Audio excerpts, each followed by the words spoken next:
Dear students, मैं सुनील कुमार आज की क्लास में आप सब लोगों का स्वागत करता हूं। उत्तर प्रदेश विशेषांक की इस श्रृंखला में आज हम लोग जिस महत्वपूर्ण विषय की चर्चा करेंगे वो क्या है, इस पर थोड़ा देख लें। उत्तर प्रदेश की जलवायु। और मेरे प्यारे बच्चों, आपको बताना है कि उत्तर प्रदेश की जलवायु से एक या दो क्वेश्चन अनिवार्यतः आना है। किसी भी स्टेट पीसीएस हो या यानी यूपी स्टेट या यूपी स्टेट के किसी भी आयोग से एक या दो सवाल आने की पूरी संभावना होती है। तो उत्तर प्रदेश की जलवायु का बहुत ही बड़ा इम्पोर्टेंस है। तो इसी इम्पोर्टेंस को ध्यान में रखते हुए आज की क्लास की शुरुआत करते हैं।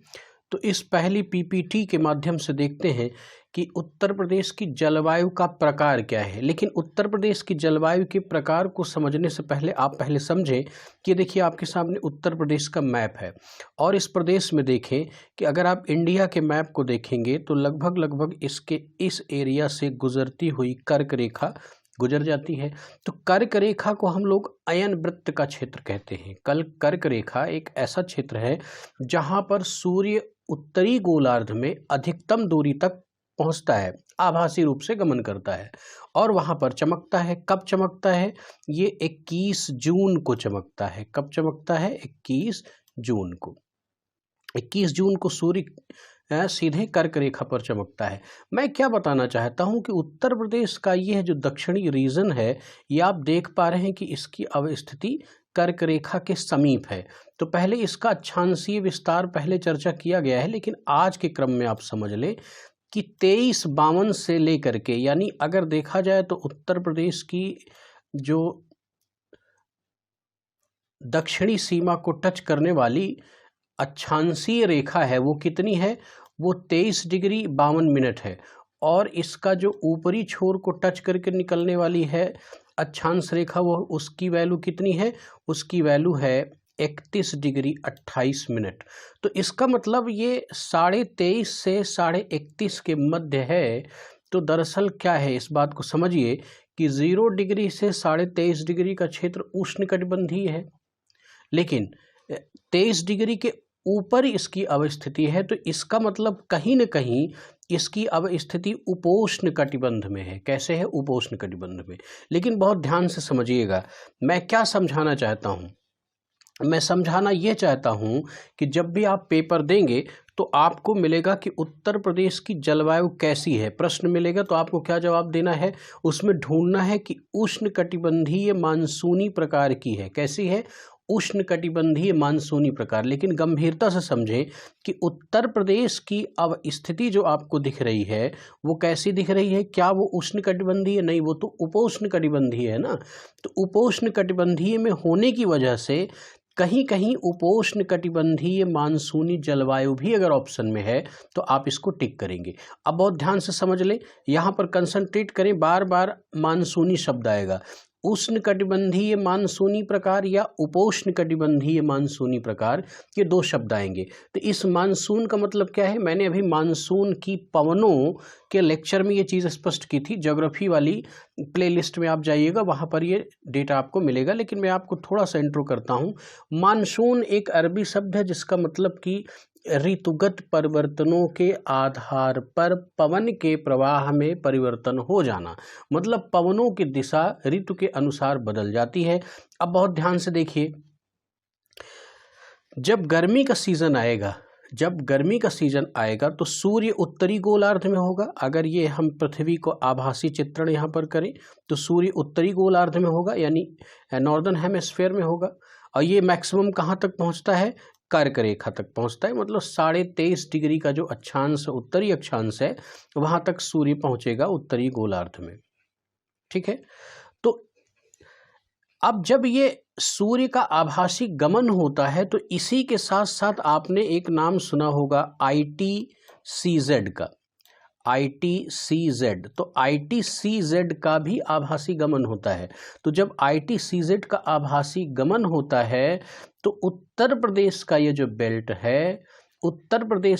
बेल्ट है ये 23.5 डिग्री वाला जो अक्षांश है ये खिसक के लगभग ऊपर चला जाता है और यह पेटी किसके अंतर्गत आ जाती है, उष्णकटिबंधीय क्षेत्र के अंतर्गत आएगी।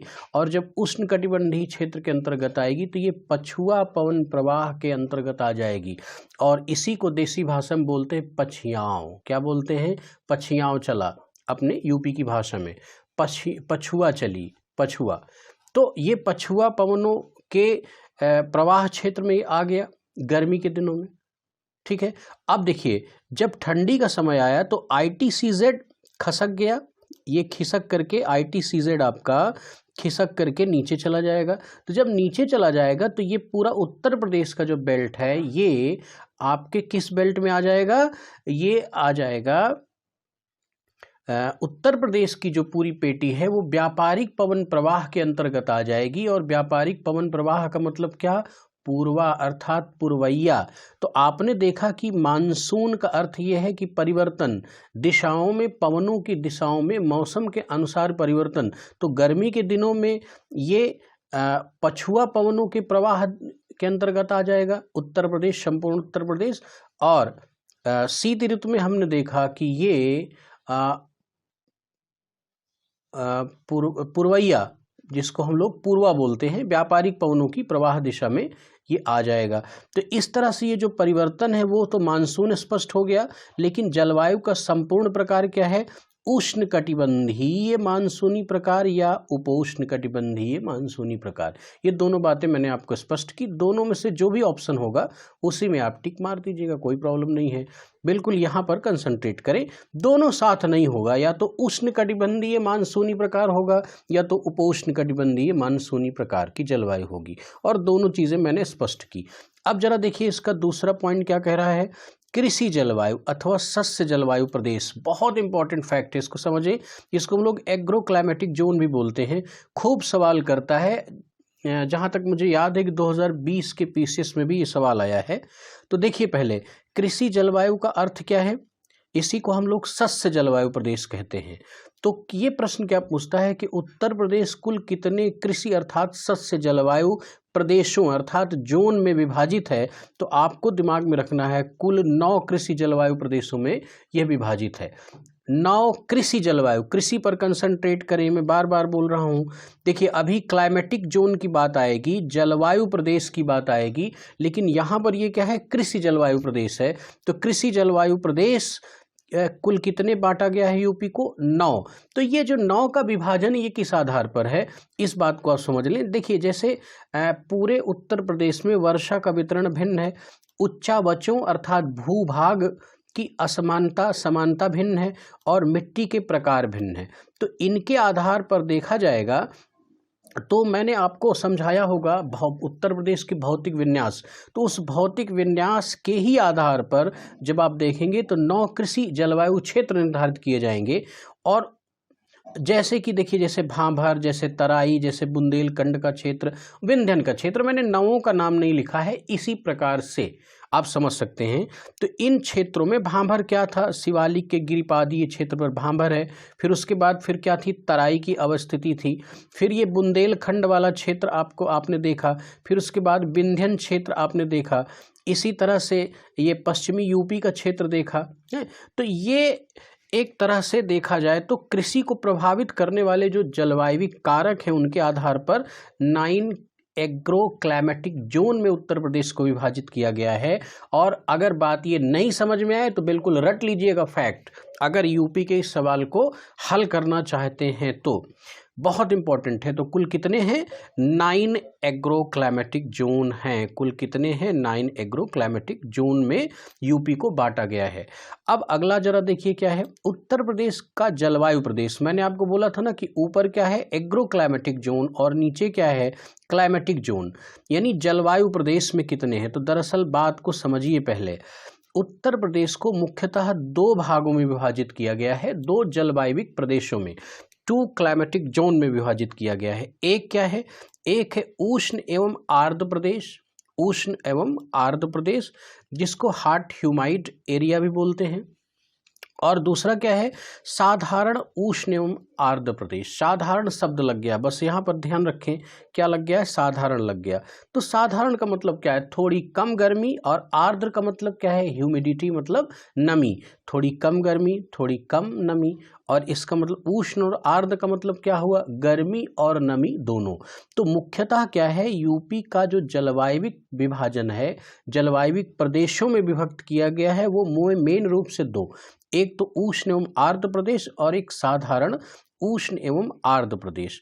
अब हम देखेंगे कि इसी तरह से इनका आगे का विभाजन क्या है, इस बात को आप समझिए पहले।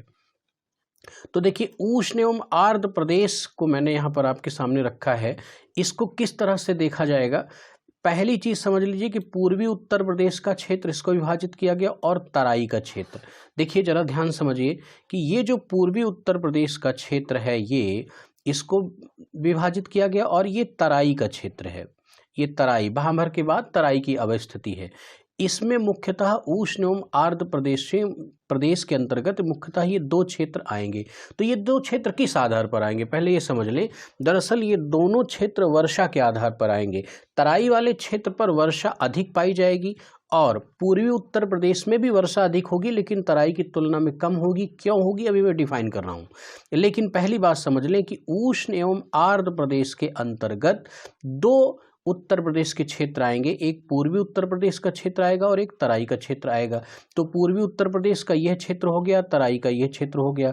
अब देखिए, पूर्वी उत्तर प्रदेश का जो क्षेत्र है उसमें औसत वार्षिक वर्षा 100 से 120 सेंटीमीटर की है, और तराई का जो क्षेत्र है उसमें औसत वार्षिक वर्षा 120 से 180 सेंटीमीटर है। यानी ये जो तराई वाला क्षेत्र है पूरा, इस रीजन की अगर मैं आपके सामने बात करूं, तो इस रीजन में, ये तराई वाले रीजन में इस पूरे रीजन में जो वर्षा का औसत माप है वो कितना है, 120 से 180 सेंटीमीटर के आसपास का है। 120 से 180 सेंटीमीटर का मतलब यहाँ पर। और यहाँ जरा देखिए, पूर्वी उत्तर प्रदेश के क्षेत्र में यहाँ पर औसत वार्षिक वर्षा कितनी हो रही है, 100 से 120। तो देखिए, इस क्षेत्र में औसत वार्षिक वर्षा तराई के क्षेत्र से कम हो रही है। क्यों कम हो रही है, मैं पहले इसके कारण को समझिए। एक कंट्रडिक्शन है, वो कंट्रडिक्शन क्या है, जब आप अपने उत्तर प्रदेश के मैप को इंडिया के कॉन्सेप्ट में देखेंगे, जब आप इंडिया के कॉन्सेप्ट में देखेंगे, तो ये उत्तर प्रदेश का एरिया है और ये बांग्लादेश वाला एरिया है। यहाँ से होते हुए देखिए, जब आप देखेंगे कि दक्षिण मानसूनी पवनें इस तरह से चलती हैं, तो दक्षिण मानसूनी पवनें, जिसको हम लोग मानसून बोलते हैं, ये मानसून ऐसे प्रवाहित होता चले जाएगा। तो एक शाखा अरब सागर वाली होगी और एक शाखा जो है बंगाल की खाड़ी की होगी। तो ये जो बंगाल की खाड़ी वाली शाखा है किसकी, मानसून की, यही क्या करेगी, बांग्लादेश अर्थात मालदा गैप जिसको हम बोलते हैं, यहाँ से होते हुए पश्चिम बंगाल बिहार होते हुए यूपी की ओर इंटर करेगी। ठीक है, तो इसका मतलब यहाँ तो पूर्वी उत्तर प्रदेश में पहले इंटर करेगी, तो इसका मतलब वहाँ पर वर्षा ज़्यादा होनी चाहिए, लेकिन नहीं। ध्यान से देखिए, पूर्वी उत्तर प्रदेश में औसत वार्षिक वर्षा कितनी है, 100 से 120 सेंटीमीटर। अब तराई का मामला क्या है, मेरी बात को सुनिए। यही पवनें जो यहाँ पर से इंटर कर रही हैं, ये इंटर करने के बाद कोरियालिस बल के प्रभाव से ये क्या करेंगी, मुड़ जाएंगी, और जब ये मुड़ जाएंगी तो ये शिवालिक की चोटियों से टकराएंगी। जब ये शिवालिक से टकराएंगी तो टकराने के बाद भारी वर्षा करेंगी।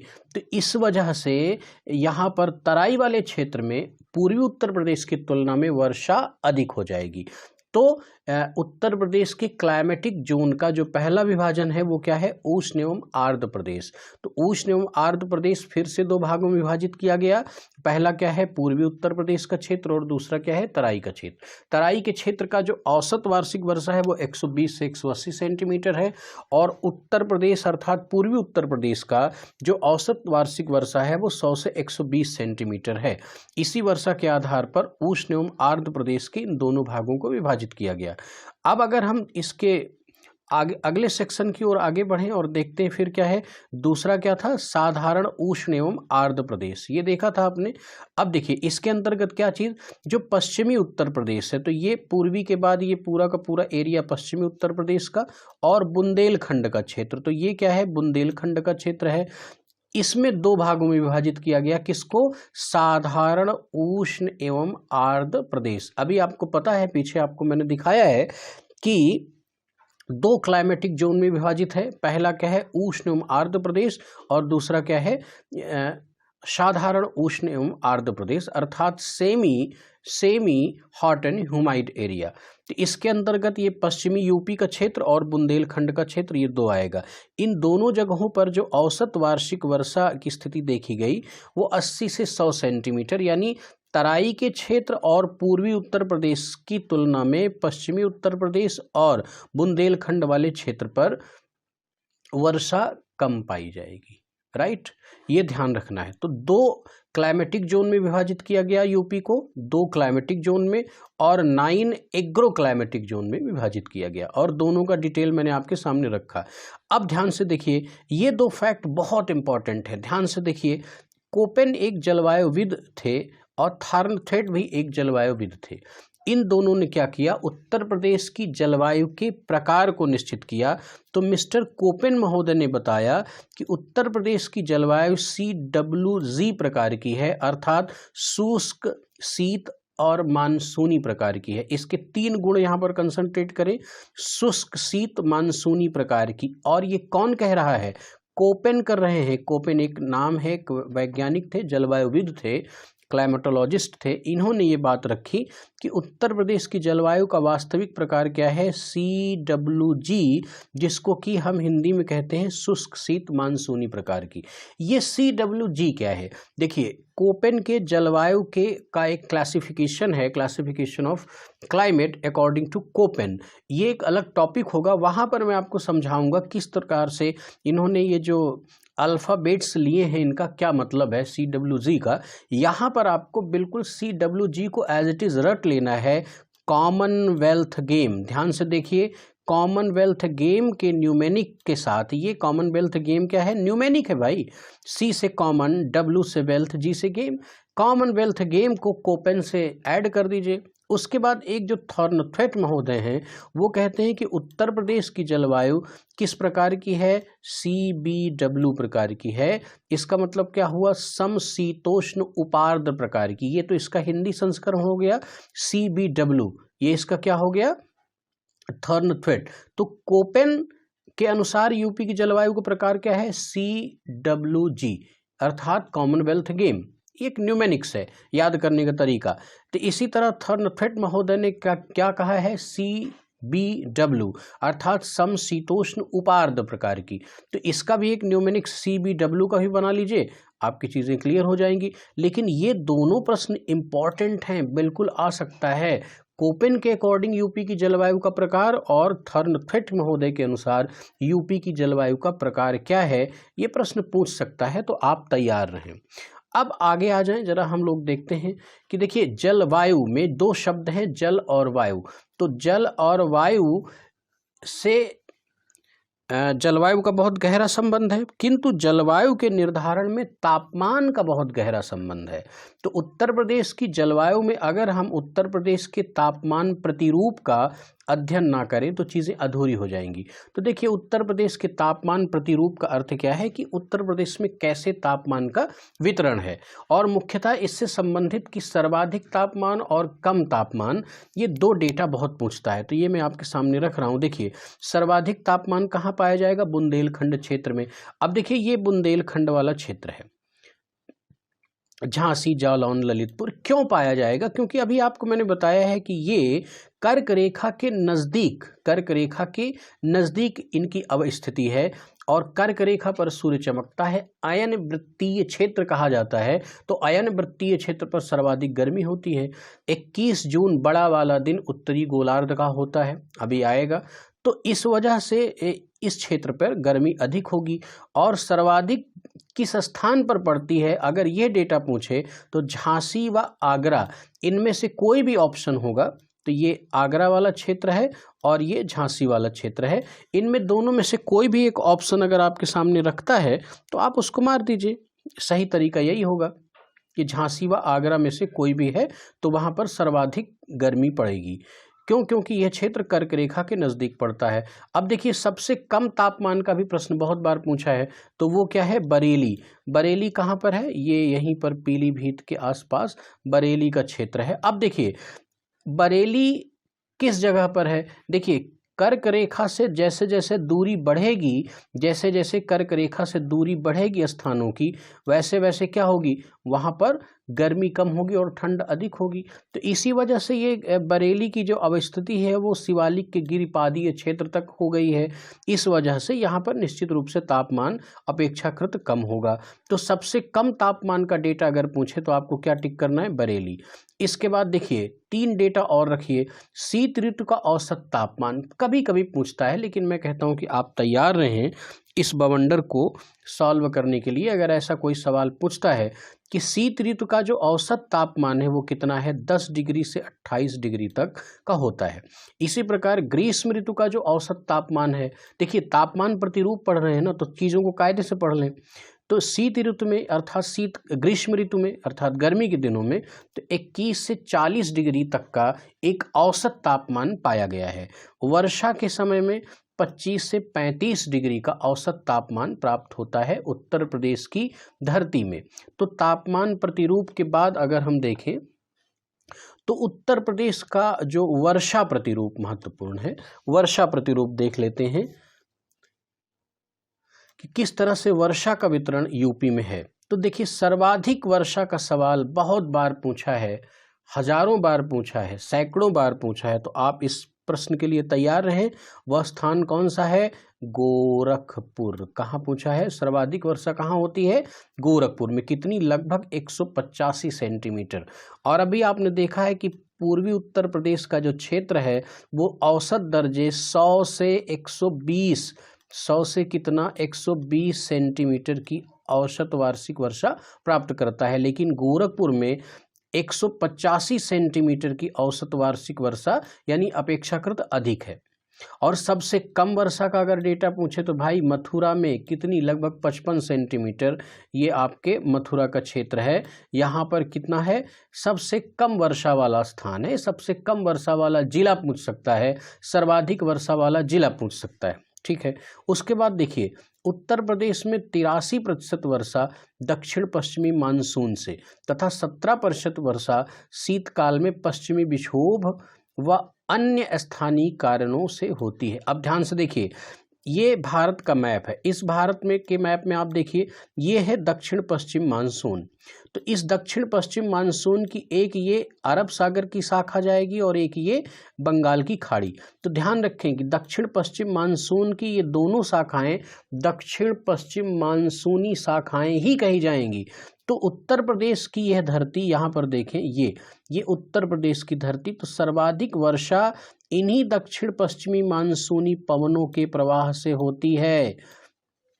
अच्छा, उत्तरी भारत की अगर हम बात करें तो ये अरब सागर वाली खाड़ी, अरब सागर वाली शाखा गुजरात से इंटर करके राजस्थान में अरावली के समानांतर चलती हुई, इसी वजह से राजस्थान के क्षेत्र में वर्षा कम होती है, क्योंकि अरावली के समानांतर जाती है और कोई अवरोध नहीं होता। ये हिमाचल प्रदेश और पंजाब वाले क्षेत्र में अंततोगत्वा दक्षिणी पश्चिमी मानसून की बंगाल की खाड़ी वाली शाखा से मिल जाती है और इनकी दोनों के टकराने से अच्छी वर्षा होती है। किंतु ध्यान रखना है, मैं क्या समझाना चाह रहा हूं कि बंगाल की खाड़ी वाली शाखा से सर्वाधिक वर्षा जितनी भी यूपी में होती है उसका 83% दक्षिण पश्चिम मानसून से प्राप्त होता है। और 17% वार्षिक जो वर्षा है वो लगभग शीतकालीन के समय या मानसून पूर्व वर्षा के रूप में हो जाती है। और वह कैसे होती है? जैसे कुछ तो एक स्थानीय कारक होते हैं और महत्वपूर्ण एक पश्चिमी विक्षोभ है। शीतकालीन समय में यानी ठंड के दिनों में, इधर मैप में देखेंगे तो आपको मिलेगा मेडिटेरियन सी, भूमध्य सागरीय क्षेत्र। तो भूमध्य सागरीय क्षेत्र से चलने वाली पवनें कुछ जेट स्ट्रीम ऐसी चलती हैं कि वो नमी आर्द्रता को धारण करके आगे बढ़ती हैं और शीत ऋतु में उत्तर भारत में कुछ छिटपुट हल्की वर्षा करती हैं। तो 17 इसी को हम लोग क्या बोलते हैं, पश्चिमी विक्षोभ नाम देते हैं। पश्चिमी विक्षोभ यानी भूमध्य सागरीय क्षेत्र से जो चक्रवातीय दशा जेट स्ट्रीम की दशा बनती है उसको हम विक्षोभ बोलेंगे, और पश्चिम में है तो पश्चिमी विक्षोभ बोलेंगे। तो उससे कुछ शीतकालीन वर्षा हो जाती है। तो इस तरह संपूर्ण वर्षा के प्रतिरूप में 83% वर्षा दक्षिण पश्चिम मानसून से होगी और 17% वर्षा पश्चिमी विक्षोभ हुआ अन्य स्थानीय कारकों से होगी। तो इस तरह से मुझे लगता है कि आज की क्लास का अभी थोड़ा सा कुछ मैटर और है, इसको भी देख लें। देखिए, महत्वपूर्ण ये है कि उत्तर प्रदेश में क्षेत्रवार औसत वार्षिक वर्षा ये पूछता है, इससे सवाल कभी कभी उठा सकता है। तो देखिए कि एवरेज जो रेनफॉल है वार्षिक ईयरली वो क्या है, इस चीज़ से कभी सवाल उठाता है। तो मैं आपको एक डेटा दे देता हूँ, इस चीज़ को आप नोट कर लें कि जो पूर्वी मैदान क्षेत्र है वहाँ पर औसत वार्षिक वर्षा, पूर्वी यूपी में भी आपने देखा था ना 100 से 120 वेरी करती है, लेकिन यहाँ पर अगर एक डेटा के रूप में देखा जाए तो एवरेज जो निकलता है वो 112 सेंटीमीटर का इस पूर्वी यूपी के क्षेत्र में है। मध्यवर्ती मैदानी क्षेत्र की स्थिति देखी गई कि लगभग 94 सेंटीमीटर, ये मध्यवर्ती मैदानी क्षेत्र में लगभग 94 सेंटीमीटर की वार्षिक वर्षा देखी गई। फिर पश्चिमी मैदान और दक्षिण का पठारी जो और पर्वतीय क्षेत्र है इनमें 84 सेंटीमीटर का ये जो क्षेत्र पूरा है इनमें देखा गया कि लगभग 84 सेंटीमीटर की औसत वार्षिक वर्षा हो रही है। तो ये फैक्ट बहुत इंपॉर्टेंट है एग्जाम पॉइंट ऑफ व्यू से, तो इस चीज़ को आप नोट करेंगे। तो इस तरह से मैंने आपके सामने आज की क्लास में उत्तर प्रदेश की जलवायु से संबंधित जितने भी महत्वपूर्ण आयाम रहे मैंने आपको रखा, और मेरा विश्वास है कि अगर इन सारे पॉइंट्स को आप अच्छे से तैयार कर लेंगे तो यूपी के जलवायु से संबंधित कोई भी प्रश्न आपसे दूर नहीं जाएगा। बेसिकली आप उसको कर लेंगे, ये मेरा विश्वास है। तो आज की क्लास के लिए बहुत बहुत धन्यवाद।